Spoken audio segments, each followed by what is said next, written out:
بسم اللہ الرحمن الرحیم بسم اللہ وحدہ والصلاۃ والسلام علی رسول اللہ اما بعد۔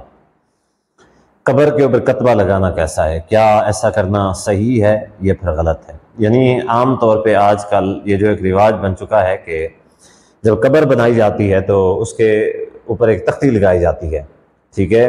اب تختی لگا کے لکھا جاتا ہے کہ تختی کے اوپر کہ یہ فلاں شخص ہے فوت شدہ، اس کی ولدیت یہ ہے، اس کی قوم یہ ہے، ٹھیک ہے، یہ اس کی تاریخ پیدائش یہ ہے، تاریخ وفات یہ ہے، وغیرہ وغیرہ۔ اس حوالے سے یعنی اس کے متعلق لکھا جاتا ہے ایسا کچھ۔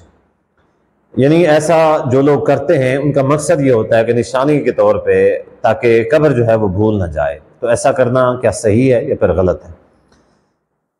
دیکھیں، ابن ماجہ کی حدیث ہے، حضرت انس رضی اللہ تعالیٰ عنہ راوی ہیں، فرماتے ہیں کہ نہا رسول اللہ صلی اللہ علیہ وآلہ وسلم ان یکتب علی القبر شیء، کہ نبی علیہ الصلوۃ والسلام نے قبر کے اوپر کچھ بھی لکھنے سے منع فرمایا ہے۔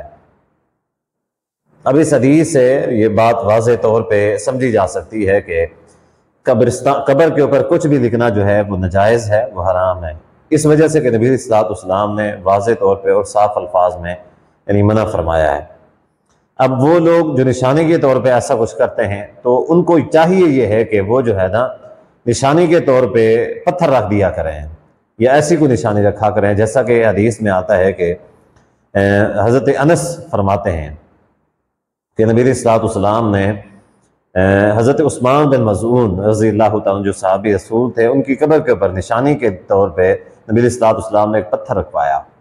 تو آپ صحابہ رضی اللہ عنہ کی قبریں دیکھیں، جنت البقیع میں جائیں تو آپ کو وہاں پہ کوئی کتبے وغیرہ ایسا کوئی صحابہ کی قبریں ہیں لکھا ہوا نہیں ملے گا کہ فلاں صحابی کی قبر ہے، فلاں صحابی کی قبر ہے، فلاں صحابی کی قبر ہے، ٹھیک ہے؟ تو ایسا آپ کو کچھ بھی نہیں ملے گا۔ تو صحیح طریقہ یہ ہے کہ قبر کے اوپر دوسری کوئی نشانی پتھر وغیرہ یا ایسا کچھ رکھا جا سکتا ہے، وگرنہ جو ہے نا کوئی لکھائی وغیرہ کرنا یہ جو ہے نا شریعت سے یعنی ثابت نہیں ہے، شریعت نے اس چیز کو ناجائز قرار دیا ہے۔